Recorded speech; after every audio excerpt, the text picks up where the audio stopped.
Bismillahirrahmanirrahim. Ya ayyuhallazina amanu hal adullukum ala tijaratin tunjikum min adzabin alim. Tu'minuna billahi wa rasulihi wa tujahiduna fi sabilillahi bi amwalikum wa anfusikum dzalikum khairul lakum in kuntum ta'lamun. Sadaqallahu azim. Berikut ini adalah susunan acara pengabdian kepada masyarakat dengan tema pengabdian kepada masyarakat multidisiplin ilmu dalam rangka mewujudkan Indonesia yang unggul di era revolusi 4.0 dan era society 5.0. Dan saya punya anggota mahasiswa di sini, Nur Aida. Nah, di sini judul yang saya bawa adalah pembuatan produk fermentasi probiotik acar timun, pickle cucumber sebagai pangan fungsional untuk kesehatan dalam membangun inovasi di era revolusi 4.0 dan society 5.0 kepada guru-guru di sekolah SMA plus Taruna Akteris Medan. Nah, pertama kita lihat dulu apa masalahnya. Masalahnya di sini kita menghadapi era revolusi, era industri 4.0 dan era society 5.0. Apa itu industri 4.0? Yang kita tahu industri era revolusi industri 4.0 itu di mana suatu era kita sebagai manusia, artinya SDM sudah tidak dibutuhkan lagi. Artinya kita akan digantikan oleh teknologi canggih seperti mesin. Di pabrik sekarang semua karyawan buruh mungkin sudah pengurangan tenaga kerja.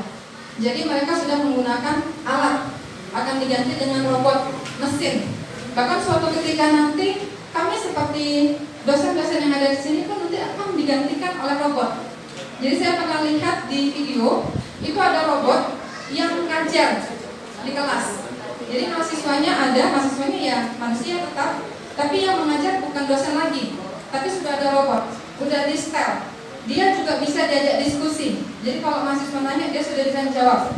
Artinya dia mungkin lebih jauh, lebih pintar. Ibaratnya kalau kita bilang otaknya itu udah kayak Mbah Google, ya.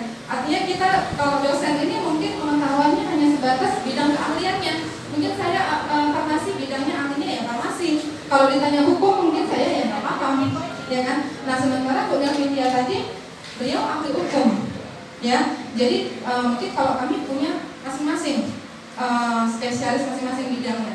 Tapi mungkin kalau robot kita bisa masukkan semua, ya kan. Artinya suatu ketika kita akan dialihkan ke teknologi, ya, baik itu mesin maupun robot. Nah itulah yang dikatakan sebagai era industri 4.0. Nah sekarang kita setelah memasuki era industri 4.0 akan berlanjut dengan era society 5.0. Nah apalagi itu dimana kita akan memadukan konsep daripada mesin tadi dipadukan dengan human itu ya kita, ya. Namun sebagaimana hebatnya robot, sebagaimana hebatnya mesin, tetap harus pakai otak manusia. Nah, disinilah peran kita harus punya daya inovasi. Kalau kita tidak punya inovasi, maka kita tidak bisa menyaingi alat-alat mesin tadi. Tapi dengan kita punya inovasi, itu tidak bisa digantikan. Karena kita diciptakan oleh Allah akal pikiran yang tidak bisa dimiliki oleh robot ataupun mesin. Nah, itulah yang diharapkan di era society 5.0. Nah, jadi solusinya di sini adalah bagaimana kita menciptakan suatu produk-produk inovasi. Produk inovasi itu bisa bermacam-macam. Contohnya misalnya kalau di saya bidang farmasi, saya akan membuat produk-produk kesehatan. Mungkin bagi Bapak Ibu yang lain di bidangnya bisa membuat produk-produk misalnya pembelajaran, sistem pembelajaran bisa. Atau produk-produk inovasi yang lain misalnya bagi yang jago IT bisa membuat sistem pembelajaran melalui online, video. Itu sangat bagus. Jadi artinya kita dituntut bisa berinovasi dalam segala bidang. Jadi diharapkan guru-guru di sini nantinya bisa menerapkan kepada siswa-siswa tahunnya ini untuk bisa sukses dimanapun mereka berada, di bidang apapun mereka bisa berinovasi. Jadi tidak hanya pada satu bidang saja.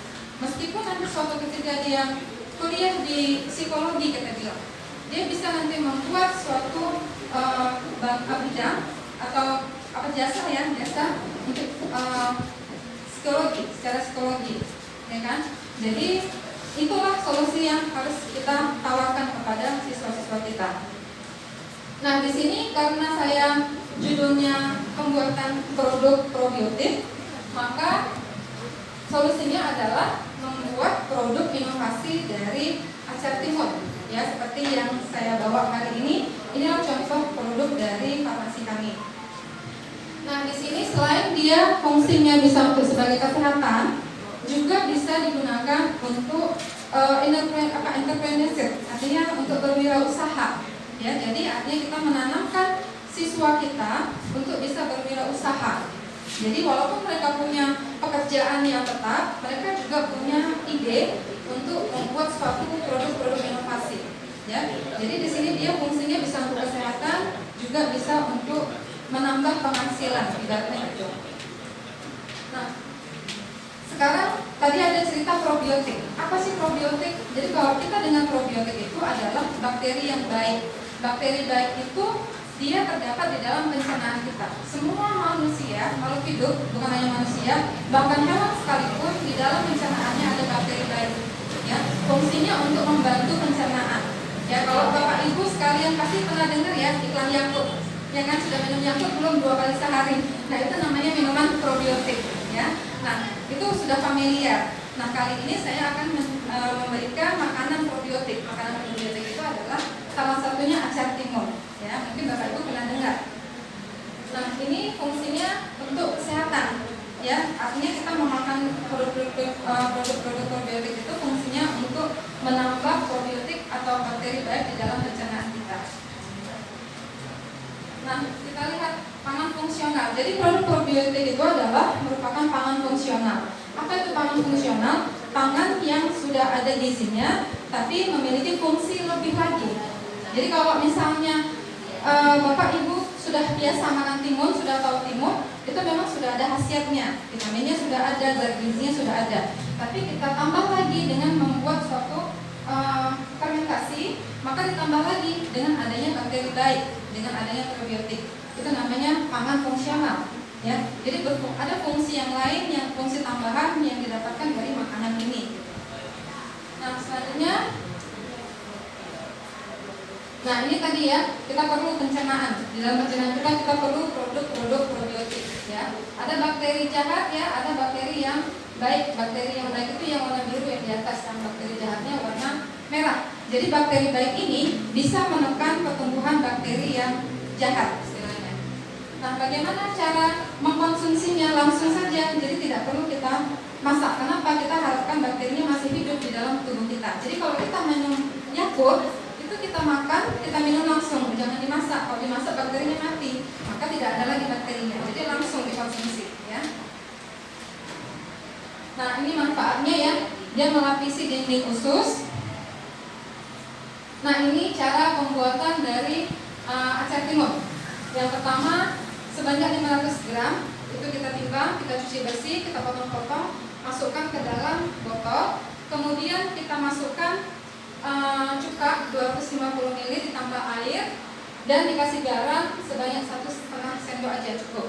Nah, bagi yang suka manis, sedikit manis boleh dikasih gula, tapi bagi yang mungkin diabetes nggak mau gula nggak apa-apa, artinya itu cukup bagus juga. Nah, lalu dimasak mendidih. Selanjutnya setelah mendidih langsung dituangkan ke dalam botol. Jadi dibiarkan selama 1 jam untuk menangkap bakteri-bakteri baik tersebut. Setelah itu bisa ditutup dan disimpan di kulkas. Nah, itu kita peram, istilahnya kita fermentasi selama 3-7 hari. Nah, itu nanti rasanya sudah enak, artinya sudah jadi. Mungkin ada videonya ya. General.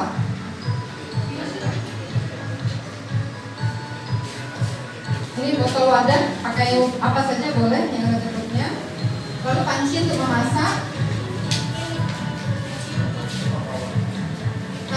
Ini timun kita potong-potong dulu, ukurannya bebas, artinya semana botolnya, sebanyak ukuran botolnya. Kalau botolnya besar, mungkin kita bisa potong panjang-panjang.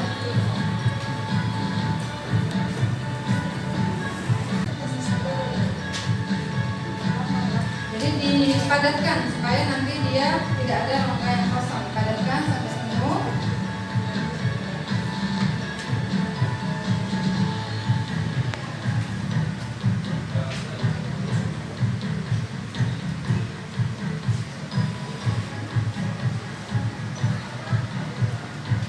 Jadi cuka dapur yang merek apapun boleh, tidak mesti yang merek vinegar ya. Cuman kalau merek vinegar, enaknya dia ada aroma apelnya gitu. Jadi menambah cita rasa sebenarnya. Kalau yang cuka dapur biasa ya aroma cuka saja. Gitu. Ini bisa kita konsumsi kapan saja. Jadi tidak mesti 1 kali atau 2 kali, boleh kapan aja. Pada saat kita makan, jadi kita makan karena kayak makanan pendampingnya gitu, kayak kita makan sayurnya gitu, jadi bisa dikonsumsi setiap saat. Nanti setelah acaranya nanti Bapak Ibu jangan pulang dulu, kita coba dulu sama-sama ya. Ya, yang pertama yang manfaat yang diperoleh dari acar timun ini yang utama sekali adalah dari kesehatannya. Kenapa kesehatan? Karena kesehatan itu sumber dari aktivitas kita. Kalau kita sehat, maka kita bisa beraktivitas dengan baik. Nah, kenapa harus probiotik? Karena probiotik itu adalah yang di pencernaan. Kenapa harus pencernaan? Karena semua kesehatan itu setelah kami pelajari bermula dari pencernaan yang baik. Kalau pencernaan kita tidak baik, maka bisa dibilang efeknya nanti akan ke yang lain, akan ke tubuh yang lain, ya akan lemas. Sama kalau kita sakit, pasti tubuh kita lemas. Jadi makanya diawali oleh pencernaan. Makanya kalau ada iklan anak-anak, susu anak-anak, selalu dia bilang pencernaan itu koneksi dengan otak, dia bilang. Itu benar. Artinya semua itu berawal dari pencernaan kita, dari makanan yang kita makan. Ya, jadi itu manfaat yang paling penting dari produk dari probiotik ini. Nah, manfaat yang kedua itu adalah ini bisa dijadikan salah satu sumber inovasi dalam kita berusaha berwirausaha. Ya. Jadi Bapak Ibu bisa membuat ini, bisa dijual, bisa dikonsumsi, dan bisa juga diajarkan kepada anak-anak didik kita atau kepada ibu-ibu PKK di lingkungan Bapak Ibu sekalian. Nah, inilah produk acar timun kami dari PKM Farmasi Women Asparosia. Nah, ini produk-produk acar timun yang banyak beredar di internet ya, maksudnya ini banyak dari luar negeri kebanyakan sih Bapak Ibu. Cuma bedanya dia jenis timunnya. Kalau kita kan timunnya besar-besar, kalau mereka kecil-kecil timunnya. Jadi mereka kena kecil, jadi timunnya langsung aja dimasukkan, nggak dipotong. Ya. Tapi kalau sama-sama acar, ya.